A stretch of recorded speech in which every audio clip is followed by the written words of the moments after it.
Paizinho, bendizemos, Senhor, o teu nome, tu és santo, ó Deus, está entronizado em meio ao teu povo, Senhor.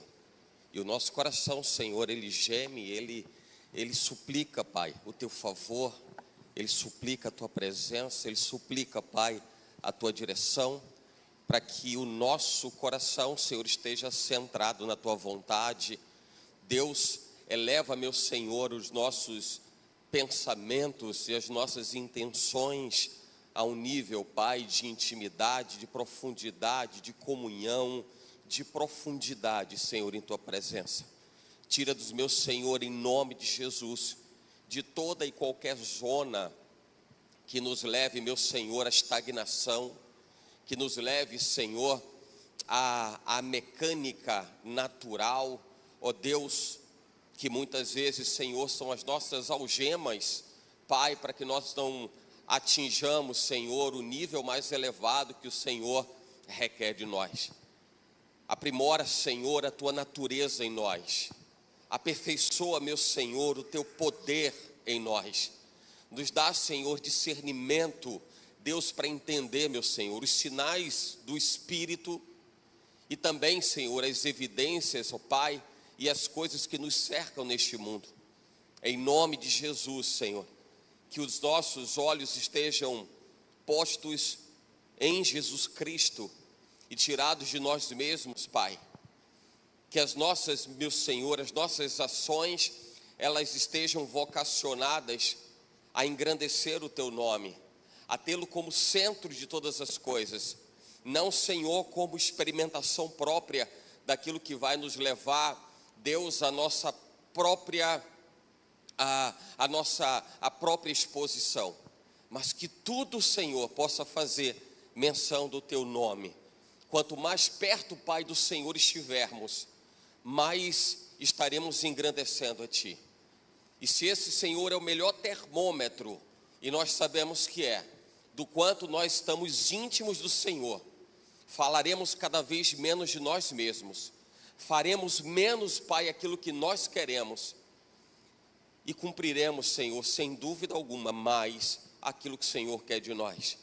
Então, Pai, em nome de Jesus, aproxima-nos, Pai, de Ti, ó Deus, para que nós entendamos, Senhor, os mistérios que estão ocultos, Pai, e que ainda não nos foram revelados, pela nossa obstinação, Senhor, pelas nossas fraquezas, Pai, pelas nossas fragilidades, Senhor, porque muitas vezes caímos, Pai, nos mesmos erros, e não temos a Tua palavra, Pai, como instrumento balizador de uma conduta irretocável, porque ainda que conheçamos a letra, Senhor, nós não abrimos o coração e não entendemos para compreender, não abrimos o coração, Senhor, e não entendemos aquilo que está por trás da letra, não abrimos, Pai, o nosso entendimento para compreender o que está por detrás da letra.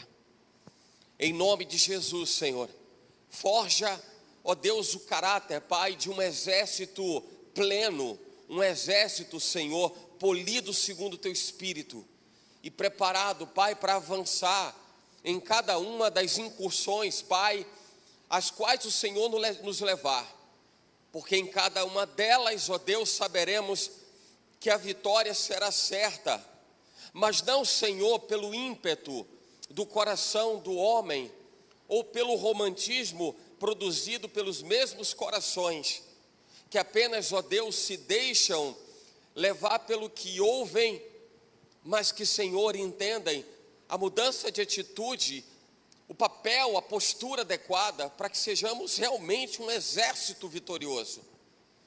Nós não queremos, Senhor, expor apenas aquilo que é manifesto da boca para fora, e o que apenas sai da boca para fora, Senhor, pode ser vazio, pode ser oco, mas o que o nosso coração realmente tem experimentado, e nós queremos experimentar, Pai, novidade de vida e profundidade de comunhão em Tua presença, em nome de Jesus, Senhor. Então, Deus, nós suplicamos ao Senhor, Pai, a Tua presença. O lugar, Pai, do culto é esse, o lugar, Senhor, da nossa intimidade é esse, onde estiverem 2 ou 3 reunidos no Teu nome, Senhor, O Senhor está presente, mas a presença, Pai, é declarada, Deus, no lugar onde há uma convergência de adoração em torno de um nome, porque fora de Jesus não há Salvador. Por isso, Senhor, em nome de Jesus, que em todas as coisas em nossas vidas, nós estejamos, Pai, tendo o Senhor como centro, e tudo que nós fizermos, Senhor, nunca será para nós, mas sempre, Senhor, terá como objetivo alcançar o projeto, o plano do Teu coração. Assim, Senhor, se cumpra sobre cada um de nós, ó Deus, e eu creio em nome de Jesus, tão certo, Pai, quanto esta palavra, Senhor, ela é apropriada para a minha vida, Pai. Eu creio, Senhor, que essa palavra é apropriada para outras tantas que entendem, Pai, a natureza da existência humana como o espectro da glória de Deus, que é revelado e que é manifesto aos homens, a todos quantos possam enxergar que há um Deus que reina nos céus, na terra e debaixo da terra, porque grande é o Senhor e tem poder e domínio sobre todas as coisas, porque toda autoridade lhe foi dada para sempre e por toda a eternidade, Senhor. Assim te agradecemos no nome de Jesus. Você pode dizer amém? A paz do Senhor, amém? Quem está com Bíblia, pode abrir comigo no texto de Romanos capítulo 8.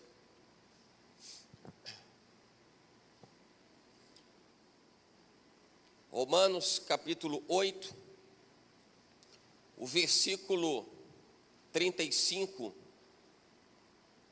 e vamos seguir até o 39. Se você encontrou, diga amém.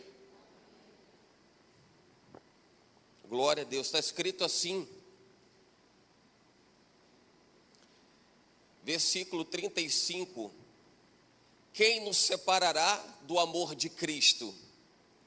A tribulação, ou a angústia, ou a perseguição, ou a fome, ou a nudez, ou o perigo, ou a espada? Como está escrito, por amor de ti, somos entregues à morte todo dia. Fomos reputados como ovelhas para o matadouro. Mas em todas essas coisas somos mais do que vencedores por aquele que nos amou. Porque estou certo de que nem a morte, nem a vida, nem os anjos, nem os principados, nem as potestades, nem o presente, nem o porvir, nem a altura, nem a profundidade, nem alguma outra criatura nos poderá separar do amor de Deus que está em Cristo Jesus, nosso Senhor. Você pode se assentar para a glória de Deus. Aleluia. Quem pode nos afastar? Quem pode nos separar do amor de Deus? Quem pode nos separar da glória dele? Quem pode nos separar do propósito? Quem pode nos separar da vontade? Quem pode nos separar da vontade soberana de Deus? Quem pode nos separar da vocação? Quem pode nos separar do plano desenhado no coração de Deus? Quem pode fazer essas coisas? E o texto diz: quem é que pode fazer isso? Quem pode nos separar do amor de Cristo? Será que é a tribulação? Será que é a angústia? Será que é a perseguição, a fome, nudez, perigo, a guerra, a espada? O que é que pode nos separar do amor de Deus, daquilo que Deus quer que a gente faça? Será a vaidade? Será a soberba? Será a presunção? Será a obstinação? Serão os objetivos particulares de cada um, privados de cada um? Será que são os alvos particulares? Será que é a arrogância? O que pode separar o homem do amor de Deus? O que pode separar alguém do amor de Deus? E eu quero tratar essa frase de quem pode nos separar do amor de Cristo como a menor ligação ou conexão entre Deus e o homem, ou entre o Senhor Jesus e o homem.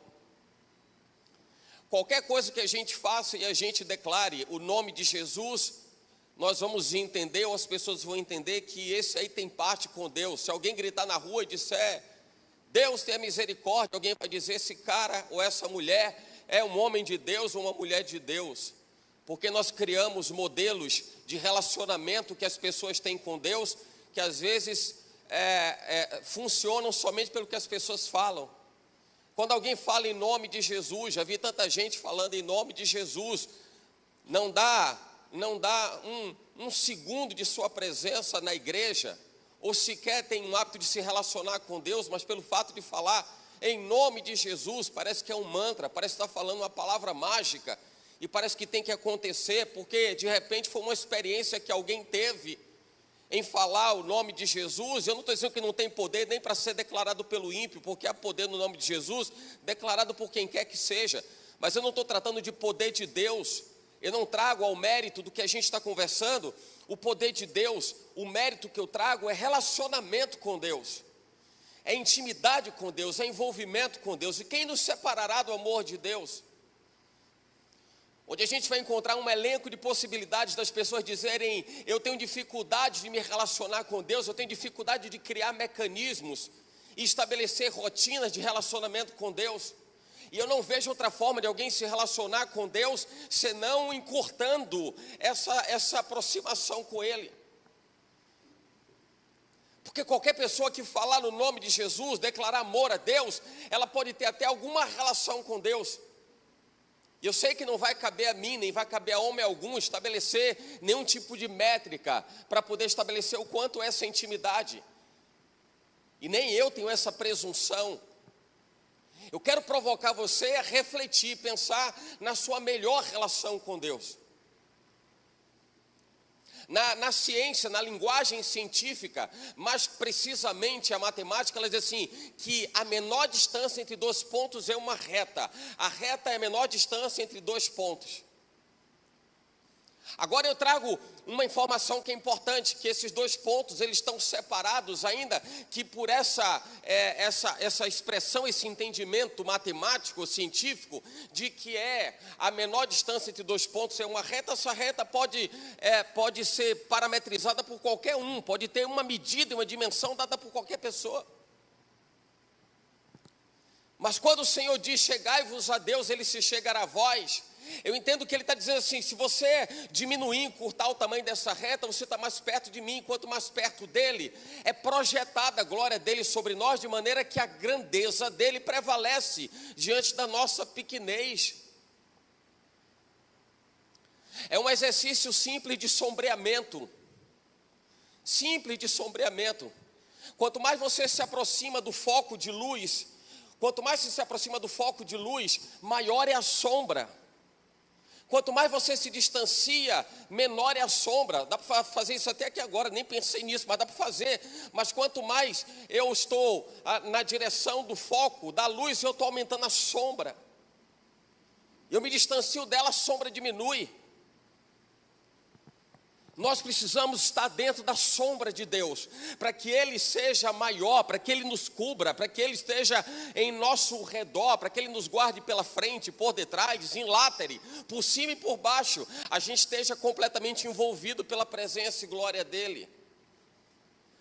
Mas quem pode nos separar do amor de Deus? O apóstolo Paulo, quando traz esse recado aos romanos, ele tem uma razão específica para isso. Há um motivo específico para isso, mesmo porque a palavra que é viva e eficaz, ela cai como uma luva dentro das nossas necessidades de século 21.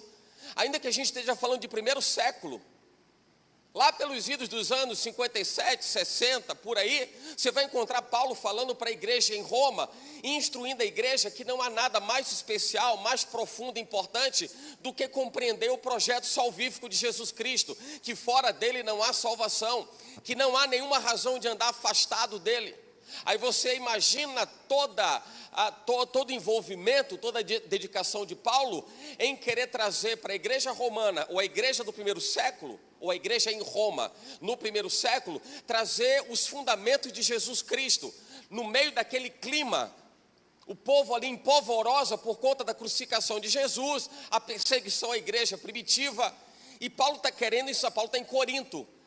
Mas ele escreve a carta aos romanos e escreve dizendo: não há salvação fora de Jesus. Não se aparte dele, não se distancie dele. Mesmo porque era uma grande luta da parte de Paulo como evangelista. Era uma grande luta da parte de Paulo ministrar e escrever ao coração dos romanos. Você se lembra que foi Roma quem dominou Israel. E Roma também tinha os seus princípios de religiosidade, os seus fundamentos de religiosidade. Encontrar em Roma alguém que abrisse mão de servir aos deuses de Roma para servir a Jesus Cristo, também era uma luta constante da parte de Paulo. E ele está dizendo: não abra mão desse negócio não, permanece firme em Jesus, não deixe que as dissensões e as grandes divergências eram essas. Quem é que vai fazer parte da igreja? Um romano? Que história é essa? Como assim? Um cara cujo povo tem suas relações com deuses pagãos, deuses estranhos. O que é esse negócio de relacionamento? Que é entrar na igreja de Jesus Cristo? E Paulo está escrevendo: a igreja de Jesus Cristo é aberta, a igreja de Jesus Cristo é abrangente. Ele veio para os seus não receberam. Mas teve gente que recebeu, teve gente que quis, teve gente que desejou. E a gente está trazendo um cenário, uma ambiência de muita tribulação. A ponto de Paulo escrever: quem pode nos separar do amor de Cristo? E ele está falando assim: será que você está se sentindo atribulado, angustiado, perseguido? Porque tem gente que reclama, que aponta o dedo, que faz, que acontece. É a guerra, você está com medo de algum tipo de retaliação? O que pode te separar do amor de Cristo? Jesus lá na cruz, ele traz um cenário. E logo que eu li esse texto, o texto de Romanos, o Senhor me trouxe o cenário da crucificação. O cenário da crucificação. Você vai encontrar nos evangelhos sinóticos, mas eu quis separar os textos de Mateus e de João. Em Mateus capítulo 27,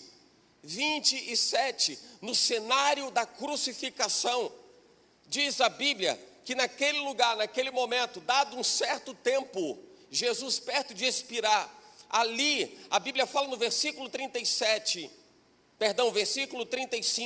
e havendo, capítulo 27, versículo 35, e havendo-o crucificado, repartiram as suas vestes e lançaram sortes. Vamos lá, no cenário da crucificação estão os soldados rasgando as vestes de Jesus e lançando sortes. Você vai ver no versículo 36 que eles ficaram sentados e estavam aguardando, vendo o que ia acontecer. Jesus pendurado na cruz, agonizando de dor, e eles estavam ali assistindo para ver o que ia acontecer. Em cima dele a inscrição: este é Jesus, o Rei dos Judeus. Posto entre dois salteadores, dois ladrões, dois bandidos. E a Bíblia diz: e os que passavam blasfemavam dele, meneando a cabeça. Os que passavam por ali, imagina o cenário era Jesus na cruz, soldado rasgando veste e debochando dele. Sentados assistindo, como se estivesse num talk show. Assistindo para ver Jesus agonizar, esperar a hora da morte. Eles estão diante daquele cenário, pessoas que passavam por aquele lugar. E ali estava reunido um monte de gente. Tinha gente que sentia a dor de perder Jesus. Tinha gente que carregava a dor de perder uma parte da sua família. Tinha gente que carregava a dor de perder um instrutor, um mestre. Tinha gente que estava ali só para colocar ali na fogueira e dizer: isso mesmo, ele tem que ser morto mesmo, não tem alternativa, não tem saída, não tem jeito, tem que morrer mesmo. O texto está falando que passavam pessoas e meneando a cabeça. Menear é fazer um gesto de reprovação, é como o nosso popular balanço de cabeça para um lado e para o outro, quando a gente quer ser crítico e dizer assim. As pessoas passavam e debochavam dele,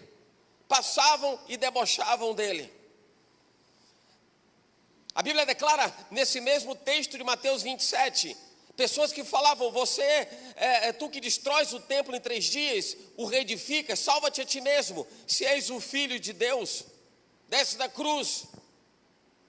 A Bíblia fala que ali também estavam escribas, anciãos, fariseus, e eles escarnecendo diziam: salvou-se a si mesmo, salva os outros. Você vai encontrar em João, Evangelho de João, capítulo 19, o mesmo cenário da crucificação, mas posto que numa informação adicional, e que o Evangelho de João deixa claro, é que quando se escreve naquela inscrição superior à posição de Jesus na cruz, Jesus Nazareno, rei dos judeus, diz a Bíblia no versículo 21, que os principais sacerdotes disseram: não faça isso. Pilatos, não faça isso. Ele diz que é rei, mas ele não é rei. O cenário era Jesus na cruz, um monte de gente blasfemando. Versículo 26 diz que ali estava sua mãe, junto dela estava João. E Jesus estabelece uma relação de afetividade entre Maria e João, que um monte de gente de uma outra doutrina pegou e entendeu que era como se estivesse vangloriando a pessoa de Maria, porque Jesus diz assim: filho, eis aí a tua mãe. Aí tem um monte de gente que corre atrás de Maria e diz assim que é a mãe. E Jesus estava estabelecendo um laço afetivo necessário, visto que ele, filho de Maria, estava preso na cruz e prestes a morrer. E ele traz para Maria o sentido de que: Maria, você não está perdendo um filho, eu estou deixando um para você cuidar, cuida de João. João, você tem uma missão, se você me amou e sabe o quanto eu amei a minha mãe, então ama a minha mãe como se você fosse eu mesmo. Um laço de afetividade restaurado diante de um quadro de morte. Tudo isso para mostrar as adversidades e dificuldades que alguém pode viver, que para Maria naquela hora era a perda do seu filho, que para outras pessoas era a perda de um amigo, a perda de um mestre, a perda de alguém querido. E Jesus está restaurando aqueles laços todos. Por quê? Por quê? Porque quem é que pode nos separar do amor de Deus, irmão? Qual é a angústia, qual é a dor, qual é a tentação, qual é a tribulação, qual é o sofrimento? O texto diz que além de Maria, estava lá a mulher de Clopas, estava lá Maria Madalena, ali estavam outras pessoas e mulheres e discípulos que contemplavam a excelência e a glória de Deus por Jesus Cristo. Não eram somente os escarnecedores, mas na cruz estava posta uma possibilidade de relacionamento. Em outras palavras, eu quero trazer a mesma oportunidade que Jesus deu para que todo mundo pudesse estabelecer aquela conexão de reta que eu falei há pouco. Para algumas pessoas que balançavam a cabeça e faziam: que isso, que besteira, que cara tolo. Eles estavam ampliando essa conexão, essa reta de ligação com Jesus. Não era muito importante. Mas para quem estava perto dele, para quem estava junto dele, para quem estava ali debaixo da cruz, para quem estava ali aos pés dele, estava vendo o Salvador sendo rejeitado, sendo motivo de chacota. Agora eu quero dizer uma coisa para você, segura, irmão. Às vezes a gente lê isso e a gente joga no colo dos outros, porque alguém blasfemou, porque alguém rejeitou, porque alguém deu as costas, porque alguém fez pouco caso do sacrifício de Jesus, e a gente lê romanticamente a Bíblia como se fosse algo que aconteceu no passado. Quantas vezes Jesus vai precisar ir para a cruz para pagar pelo seu pecado, irmão? Pelo meu pecado, pelo nosso pecado. Quantas vezes? Porque quando a gente faz qualquer coisa de má vontade, quando a gente faz qualquer coisa de qualquer jeito, nós somos como um daqueles que escarneciam ou escarneceram de Jesus. Nós repetimos aquilo que muitos daqueles que estavam lá fizeram, que era balançar a cabeça e dizer não precisa, não é importante, não tem significado. Por isso que a gente precisa da direção do Espírito, por isso que a gente precisa da condução do Espírito. Os nossos passos precisam ser dados segundo a vontade de Deus. Se minimamente você der brecha para a sua vontade, você vai ser como um daqueles que escarneceram de Jesus na cruz. Mas como assim, bicho? Está falando isso de mim? Está me machucando, está me magoando, está me ferindo? Irmão, não, estou colocando você no centro da vontade de Deus. Como Deus me coloca no centro da vontade dEle. Porque se você der margem para aquilo que você quer fazer, escreve isso, talvez seja uma das melhores formas de alguém ter uma visão tridimensional das coisas que tem vivido, é escrevendo. Porque quando você escreve, você aguça vários sentidos que você tem. Você lê, você ouve, você enxerga, você elucubra, você raciocina de uma forma melhor. Então escreve tudo o que você quer fazer, mas escreve sem parar para pensar muito. Quando você terminar de escrever, talvez você se dê conta de que você escreveu um monte de coisa só para atender o seu ego, só para atender a sua vontade. Eu quero fazer assim, eu vou fazer desse jeito, eu vou andar dessa forma, e onde é que está a glória de Deus nisso, irmão? Onde está a glória de Deus nisso? Eu só quero trazer esse cenário que nós lemos em Romanos capítulo 8, exatamente esse cenário de que a realidade não é muito diferente da que a gente vive hoje. Não é. Tem tribulação hoje? Tem angústia hoje? Tem perseguição? Tem. Fome, o que é a fome? O que é a fome senão escassez? Quantas pessoas atribuem a escassez ao fato de estar sem emprego, ao fato de estar lutando para colocar comida dentro de casa, e joga nessa conta a irresponsabilidade própria de se distanciar de Deus? O problema do relacionamento conjugal, o problema do relacionamento com o irmão, o problema disso ou daquilo. Quem poderá nos separar do amor de Deus, irmão? O que Paulo está dizendo para os romanos não coloca mais desculpa nesse negócio. Não coloca mais desculpa nesse negócio. Tribulação, angústia, perseguição, fome, espada, perigo, nudez. Está faltando, não tem, isso não é motivo, isso não é razão. Versículo 36, assim está escrito: por amor de ti somos entregues à morte todo dia. Paulo está trazendo uma informação profética, dizendo, mas é dessa forma. Quem confia, quem crê em Deus, vai andar dessa forma. Por amor do Senhor, nós somos entregues à morte todo dia. E eu consigo entender que nessa frase tem uma clareza de profundidade de relacionamento com Deus. O meu amor expresso a Deus me coloca numa posição em que eu estou pronto para até se morrer for. Eu estou preparado. Porque viver para mim é Cristo, e morrer para mim. Agora, me diga se todo mundo pode dizer, morrer para mim é lucro. Para muita gente morrer é prejuízo, irmão. E quanto mais for prejuízo para alguém, é porque está todo torto, está todo desorientado, está todo desencaixado. Quando alguém diz assim, não, morrer não, Jesus, volta não, Jesus. Não volta não, porque eu ainda quero fazer um monte de coisa na vida. Se você está preso nessa vida, fica nela. Não volta não, Jesus, porque eu quero fazer ainda curso, eu quero fazer concurso, eu quero fazer tal coisa, então fica nela. Fica nela, está tranquilo. O que ele está falando é de relacionamento. Ele é mais importante do que o que na sua vida? Se você encontrar alguma coisa mais importante do que Jesus na sua vida, então você declarou amor ao mundo. E a Bíblia diz que aquele que ama o mundo se constitui como inimigo de Deus. Em outras palavras, inimigo de Deus, de forma muito clara e direta, a Bíblia deixa claro quem é o adversário, quem é o oponente, quem que se posiciona contra a vontade de Deus. Ele foi homicida desde o princípio, não se firmou na verdade, não quis a presença de Deus, não desejou a presença de Deus, não se firmou na verdade, porque nele só havia mentira, por isso que ele é o pai da mentira. A identidade de Jesus Cristo precisa governar o seu coração.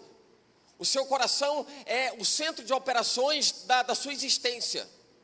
De tudo que se deve guardar, guarda o teu coração, porque dele procedem as fontes, as saídas da vida. Seu coração é o centro de operações de tudo que acontece com você. O que você vai pensar, leva lá para esse núcleo que é o seu coração, o seu entendimento. Lá você vai fazer, vai deixar de fazer, vai desejar, vai deixar de desejar, vai se corrigir ou vai deixar tudo do mesmo jeito, Vai dar autoridade e governo ao Espírito de Deus, ou vai tomar dele e vai deixar que o outro governe? Porque não tem lugar sem governo. Não tem. Quem pode nos separar, irmão, do amor de Deus? Quem pode nos separar do amor de Jesus Cristo? Quem pode nos separar? Jesus, quando está na cruz, o texto, deixa eu marcar aqui para não perder, mas vou voltar lá em João. O texto lá de Mateus, do Evangelho de Mateus, capítulo 27. Capítulo 27.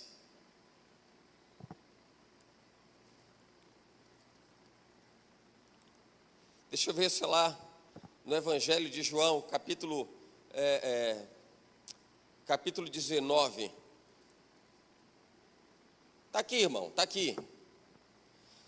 Deram vinagre para ele, ele não bebeu o vinagre.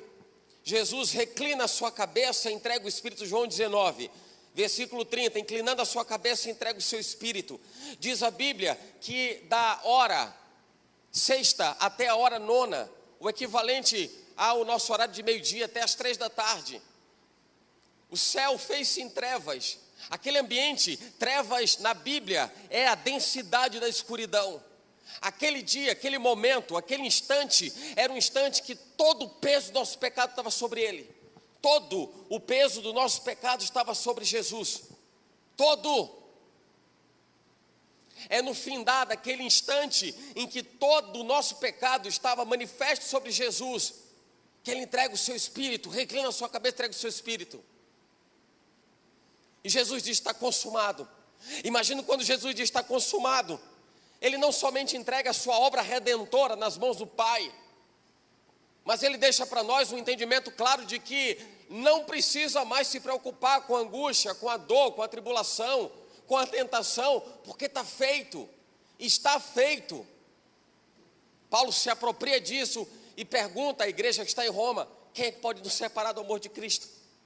Quem pode nos separar do amor de Cristo? Se Jesus declarou que estava consumado, se Jesus deixou claro que estava consumado, os sinais que aconteceram, os sinais, Jesus entrega o seu Espírito na cruz, os sepulcros se abrem, mortos ressuscitam.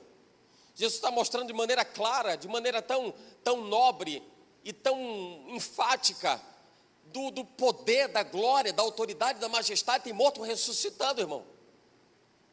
E Jesus está revelando tudo aquilo que eram os mistérios ocultos. A ressurreição era um mistério oculto. E você enxerga a ressurreição posta aos olhos dos homens, os sepulcros se abrindo. Um monte de gente que já tinha morrido se levanta, se põe de pé. Jesus está mostrando a glória, a grandeza, a excelência do sacrifício vicário. Ao que aos olhos dos homens poderia parecer o improvável ou o impossível, como que um morto volta a viver. E não é diferente do que as pessoas creem hoje. Alguém que está doente toma um remédio e se restaura. Quem quem gerou o benefício, o remédio. Alguém está com um problema, resolve. Quem foi o autor do benefício? Alguém que ajudou lá. Alguém da área específica ajudou. Mas quando alguém morreu, irmão, morreu. E até os dias de hoje é assim. Quem que pode trazer vida a alguém que está morto, irmão? Você vai procurar um monte de gente, vai procurar um monte de especialista, vai procurar um monte de possíveis candidatos a dizerem: eu fui o responsável por isso. Não tem ninguém, porque só Jesus ressuscita morto. A ressurreição espiritual a que Paulo se reporta agora é a restauração produzida por Jesus na cruz. O que é que vai te separar do amor de Cristo? O que é que vai te afastar do amor de Cristo? Ele começa dizendo: quem é que vai nos separar do amor de Jesus Cristo? Quem que pode? Ele traz uma pergunta, e uma pergunta que vai provocar em nós algum tipo de entendimento, de reflexão. Quem é que pode te separar do amor de Jesus Cristo, irmão? Quem pode te separar? Você vai encontrar um monte de gente que vai dizer nada. Mas se olhar a fundo e se de forma apropriada e aprofundada olhar para o que tem feito, vai ver que tem um monte de coisa que está te afastando de Jesus.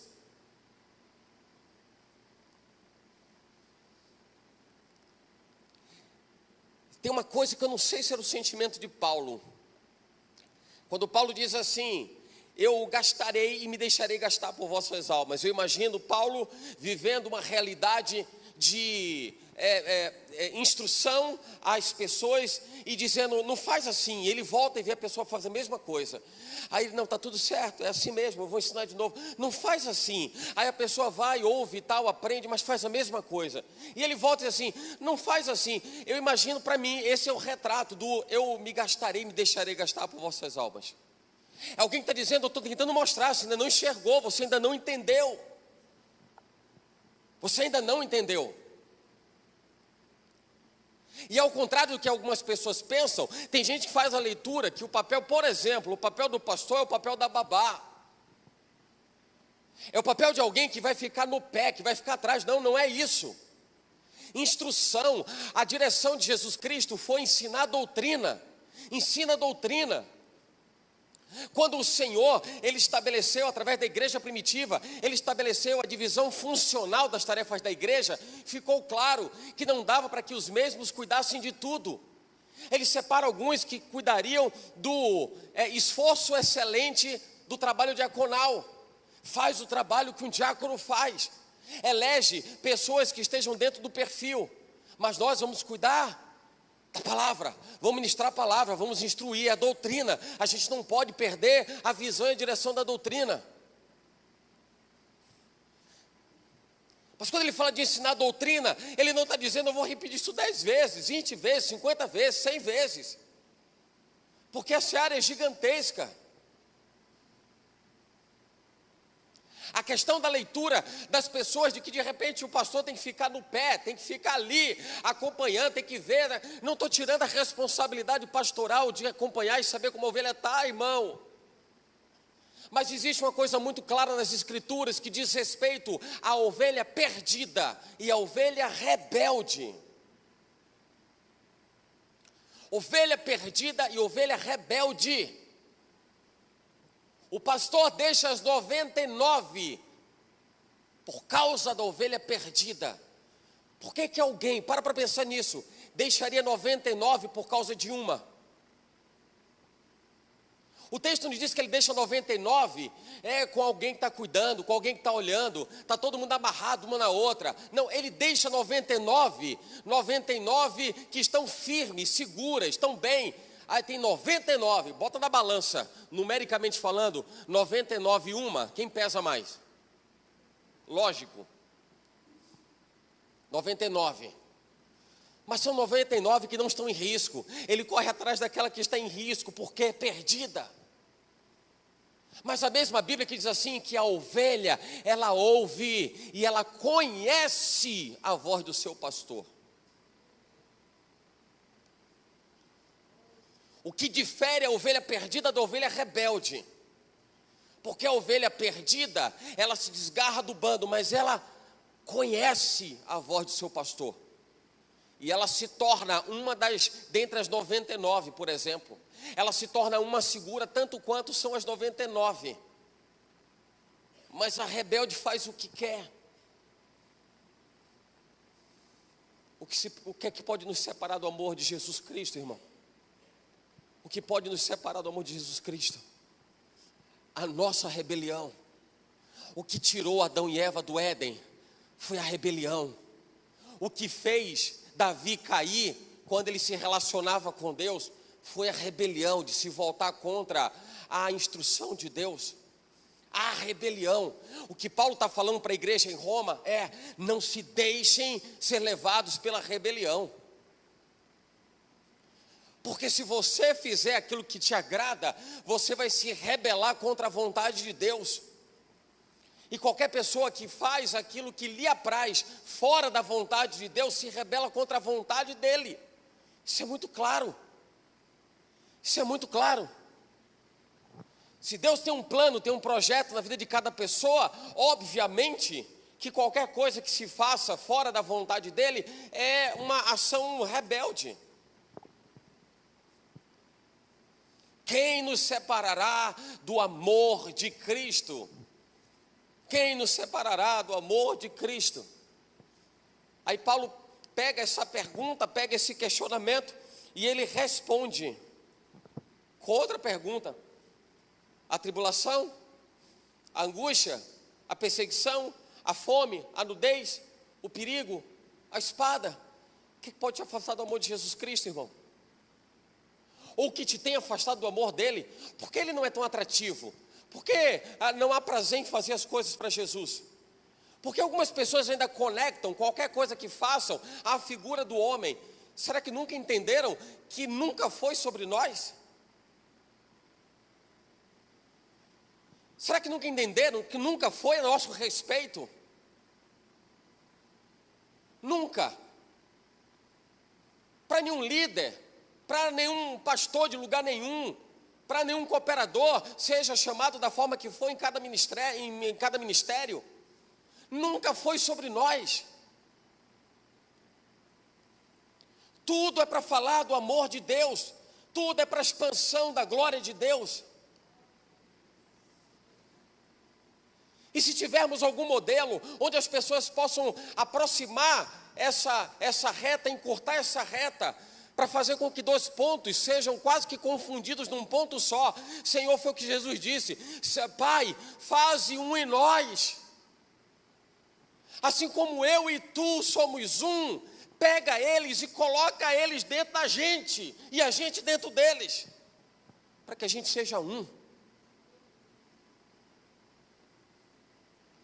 Para que a gente seja um.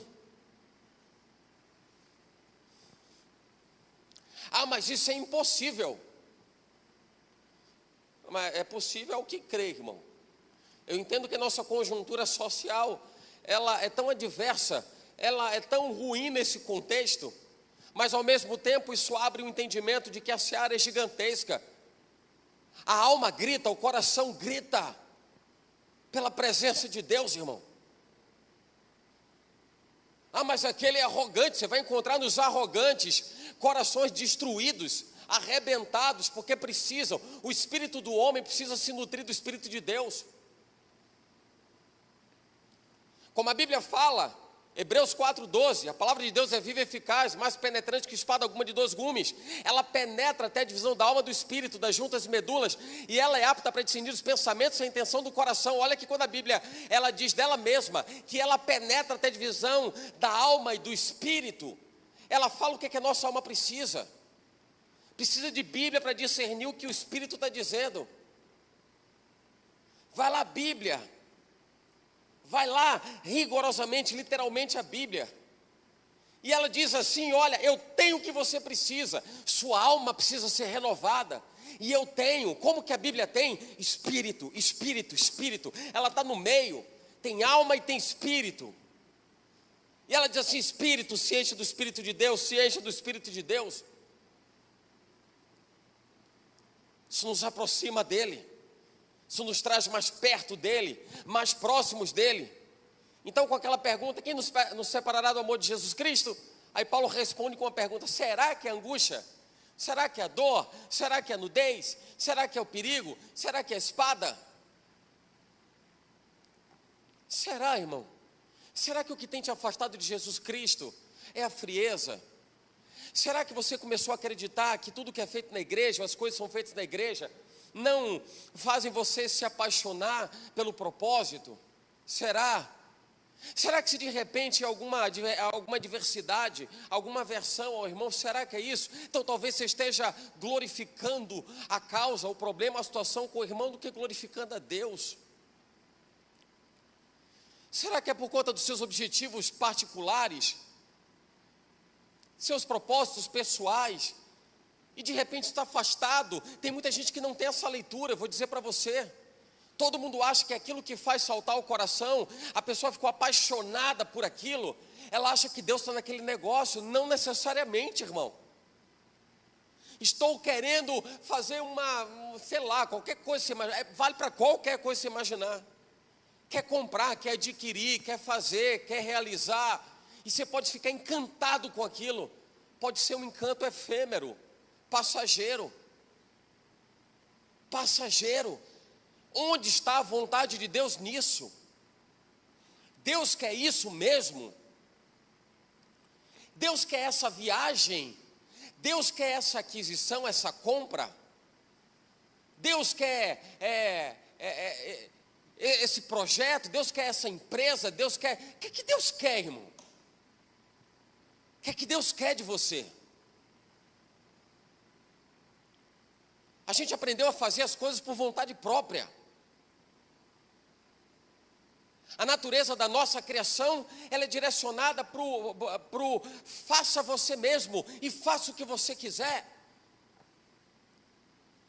Tem coisas que a gente vive, que a gente faz e que casa com a vontade de Deus, porque mesmo antes de ser a nossa vontade, já foi a vontade dele.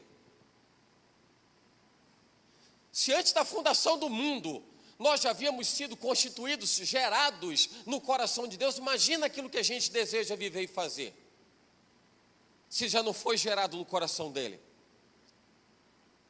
É que a gente ganha uma asa de liberdade tão grande, que as pessoas querem fazer o que acham que dá vontade, dá na telha. Deu na telha também para Eva comer do fruto da árvore do conhecimento do bem e do mal, que besteira. Nos dias de hoje alguém diria, que bobagem, estão cancelando Eva por causa disso. Princípio, irmão, não é comer da árvore do fruto, princípio. A palavra dada no Éden poderia ter sido, não coma do peixe, não olhe para cima, não acorde de madrugada, não vá fazer a necessidade atrás da moita. Mas Deus falou, não coma do fruto da árvore do conhecimento do bem e do mal.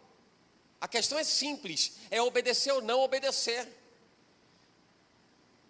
Quando Samuel exorta Saul e diz, você ficou tão preocupado em sacrifício foi fazer o que não lhe era nem cabível ser feito.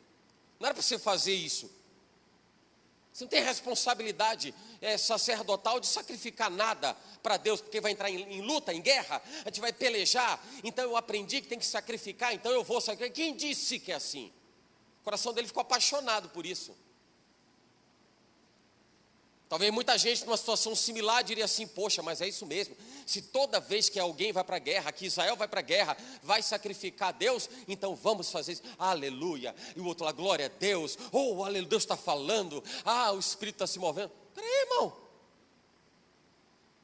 Aí Samuel exorta a Saul e diz assim, obedecer é melhor do que o sacrificar. Você estava pronto para sacrificar, mas esqueceu de obedecer. Pronto para sacrificar, mas esqueceu de obedecer. Sabe o que é o sacrificar nos nossos dias? É assim, eu vou pegar para fazer alguma tarefa na igreja, se eu sou levita, eu vou tocar. Você fez dentro do seu melhor? Você se aprimora, você estuda, você se aprofunda, você assiste vídeos, você vê como é que você faz curso, você, não, você está sacrificando, irmão, mas você devia estar obedecendo. Eu estou arrumando as coisas, ação social, estou botando ali, o pacote ali, e bota aqui, arruma, e a gente vai entregar. Peraí, irmão, está na direção de Deus, está consagrado ao Senhor, está oferecendo a Ele, está dedicando a Ele, Deus faz parte desse negócio. Na hora que você está embrulhando o negócio lá, você está pensando nas quantidades, em quem que vai entregar ou deixar de entregar, ou você está glorificando o Senhor, está indo aqui provisão, Pai, Deus, o Senhor está enviando para alguém, Senhor, a glória do Senhor vai se manifestar na casa dessa pessoa. Está sacrificando, irmão, não está obedecendo.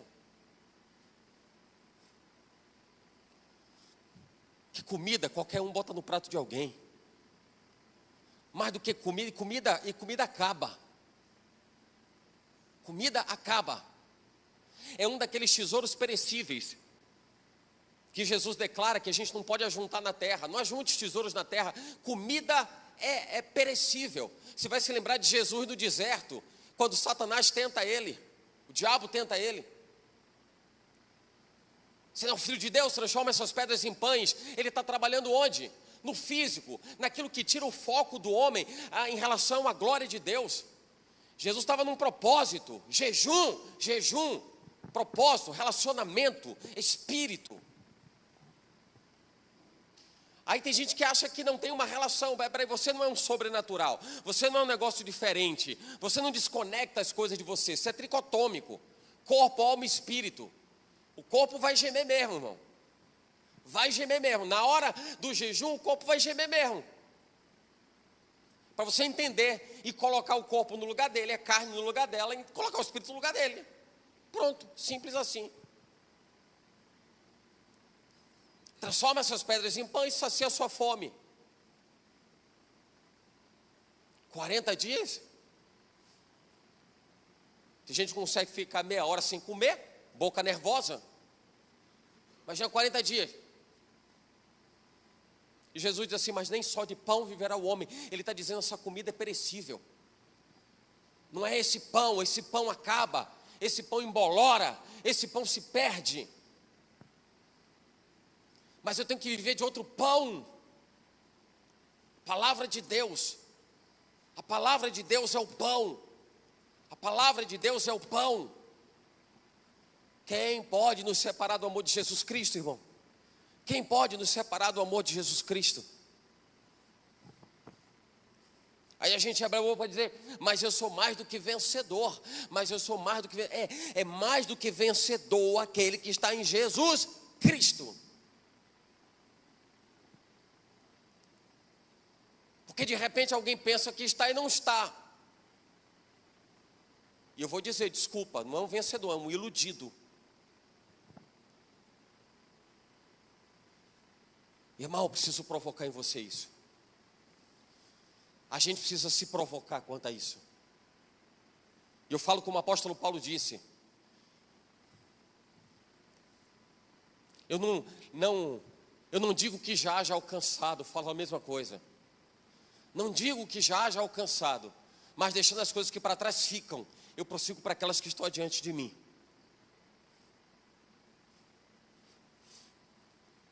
Aquilo que Deus tem para nós, para a igreja, é a expressão de amor de Deus para a igreja. E quando a gente recebe algo da parte de Deus, que nos reposiciona, a gente se alegra nisso. Porque nós não ficamos desnorteados. Não ficamos divagando por aí. Mas a gente anda no centro da vontade de Deus, segundo o trilho determinado pelo Senhor.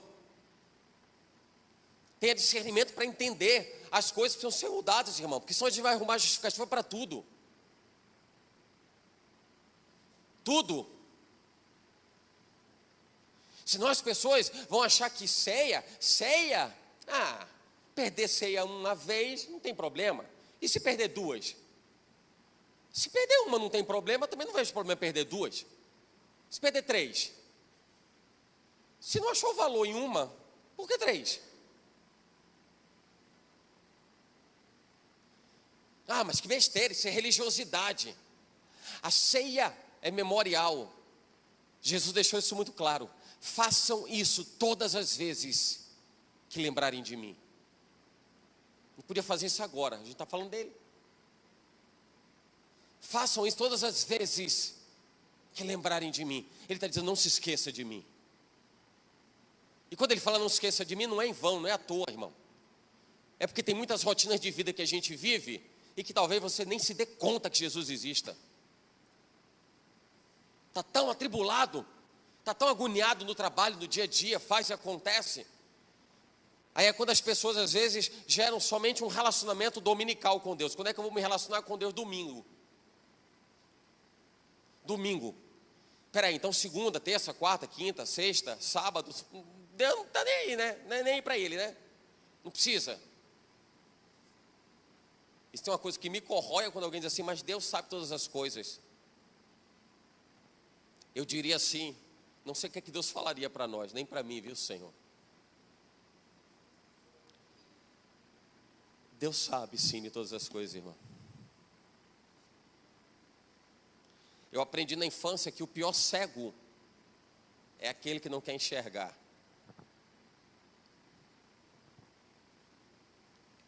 E se a gente não consegue enxergar as nossas próprias falhas, você vai esperar que alguém aponte dedo para você?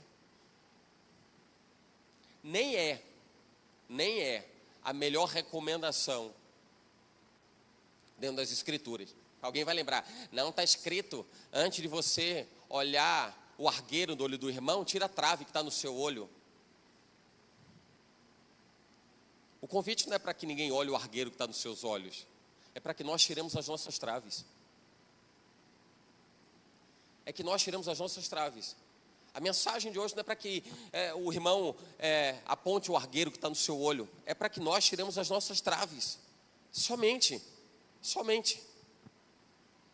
Versículo 38 e 39, porque estou convencido, porque estou certo de que nem morte, nem vida, nem anjos, nem principados, nem potestades, nem presente, nem o porvir, nem altura, nem profundidade, nada pode nos separar do amor de Cristo. Aí a gente, quando repete isso, a gente fala com tanto fervor, tanta veemência, e olha para dentro e diz assim, mas eu não estou fazendo o que eu estou dizendo.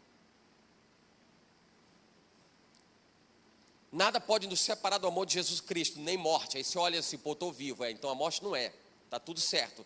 Nem vida, pô, qual é a vida que eu tenho vivido?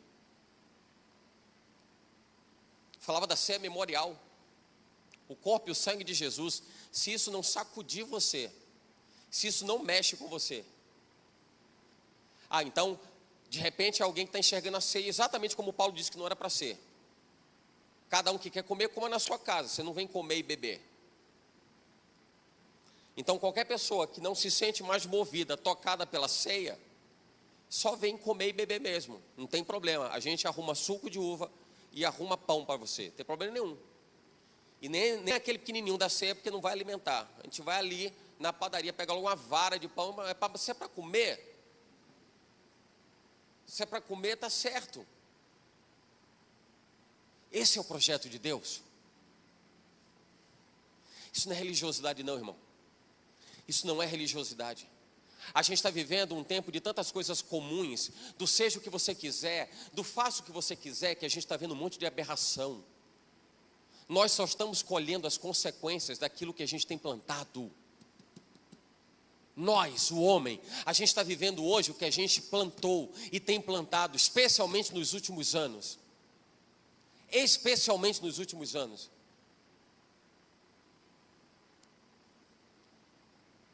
E eu não estou acreditando isso a qualquer coisa que alguém possa pensar, tecnologia, que não é isso não. Tem gente que pensa que só se vê mais hoje por conta da tecnologia. Porque tem câmera em tudo que é canto, porque se divulga com mais facilidade. Não é. E se você não entender isso pelo que eu estou te dizendo, não tem problema. Na posteridade ou na eternidade, Deus revela. Mas hoje nós estamos colhendo aquilo que nós temos plantado.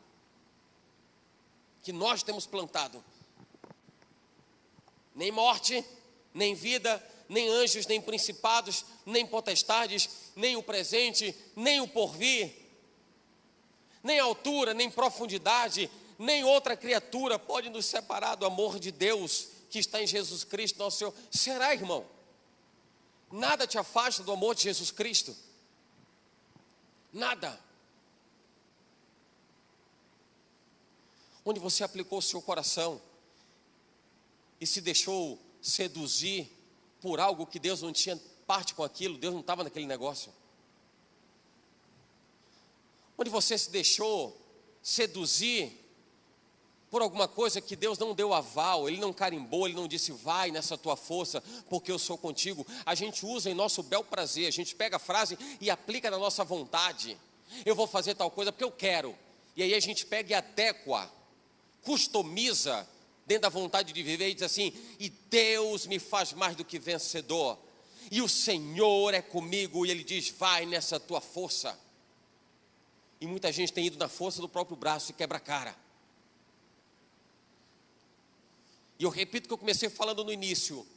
A sombra, se eu estou dentro da sombra de Deus, eu estou dizendo, Senhor, me cerca. Eu quero estar debaixo dessa sombra. Mas se alguém sai da sombra, sai por rebelião e vontade própria. Foi o que aconteceu com o filho pródigo. Ele precisou tomar na cara para enxergar a besteira que tinha feito. E dentre outros tantos textos bíblicos, esse faz uma alusão perfeita do comportamento da vida de muita gente. Acha que tem parte na herança e diz assim, Deus me abençoe porque agora eu vou me lançar no negócio. aí sai cheio, todo pomposo, achando que está por cima da carne seca. Me dá a minha parte que me cabe. Lá na frente vai comer, ou vai desejar comer das bolotas, da ração dos porcos. Depois vai se lembrar, meu pai é o dono de tudo, eu tenho que voltar. Ainda bem que há tempo e espaço para que a pessoa possa recobrar a visão, o entendimento, discernir e voltar. Mas eu vou dizer que nem todo mundo consegue. Quem poderá nos separar do amor de Deus? Quem poderá nos separar do amor de Deus? E Paulo, quando ele diz nada, ninguém, nenhuma criatura, nada pode me separar do amor de Jesus Cristo, ele está convicto da decisão que ele tomou. E eu entendo e vejo alguém que está certo daquilo que quer viver. E a gente está precisando parar para refletir aquilo que a gente quer viver, irmão. A gente tem que parar e enxergar aquilo que a gente quer viver. Porque viver do mesmo jeito, viver da mesma forma, todo mundo pode. Não tem problema nenhum alguém querer viver da mesma forma. Mas não dá para a gente querer encontrar resultados diferentes de algo que a gente não se esforça para mudar. E a gente precisa enxergar onde é necessário mudar. Se a gente não enxerga, não muda. Tem que enxergar, é importante. E a gente precisa dizer, Senhor, pelo Teu Espírito, revela, Pai, o que é que eu preciso mudar. Revela a mim o que eu preciso fazer, Senhor. Revela. Sei que a palavra de Deus me é conhecida, e eu sou conhecido dEle. Mas revela onde eu posso estar sendo um detrator da palavra, onde eu posso estar agindo segundo a minha vontade e esquecendo da Tua vontade. Olho para as minhas coisas e entendo que elas são mais importantes do que as coisas dos outros, ou as coisas do Senhor. Vou olhar para a minha própria vida e vou seguir o meu caminho. Quem quer seguir o seu caminho?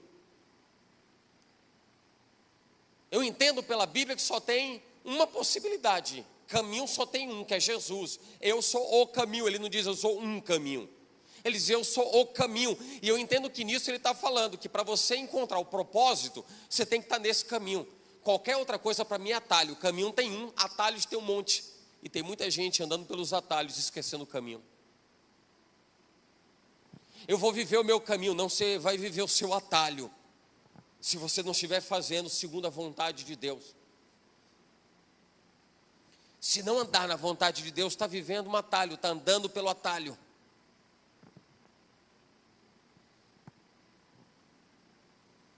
Você quer realmente que Deus governe a sua vida?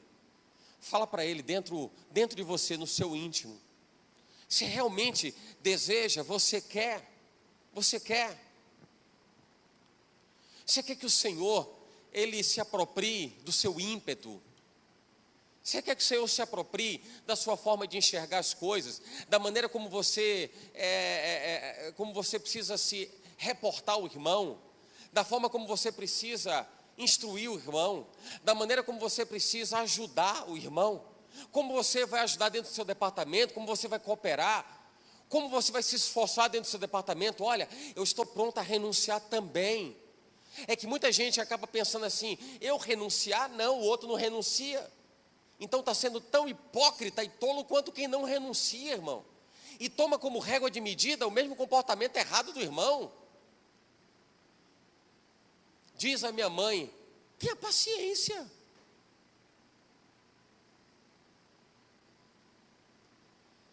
Fazer porque o irmão faz. O seu parâmetro de vida é o comportamento do irmão. Para isso, né? Olha para o irmão que vem para o culto de oração na igreja. Então, copia ele, vem também. Copia o irmão que acorda cedo e que se esforça e que está na obra e que se dedica. Copia esse também, irmão. As pessoas querem copiar só porque, o irmão está faltando, então vou faltar também para ficar igual a ele. Tonto, tolo, nécio.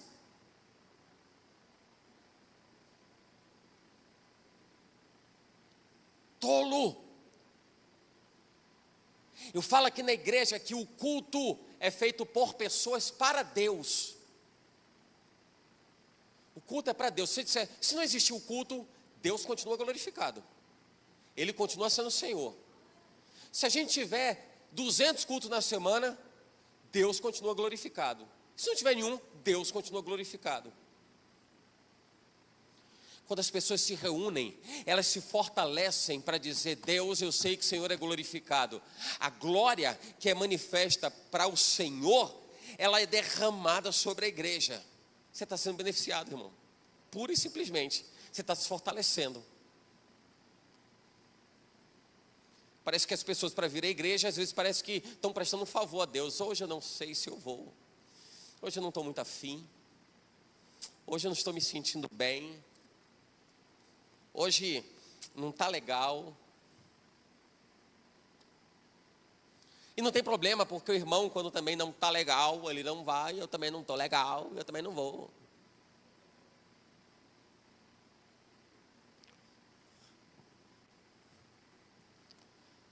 Se a igreja tiver uma pessoa, essa alma tem muita importância para Deus.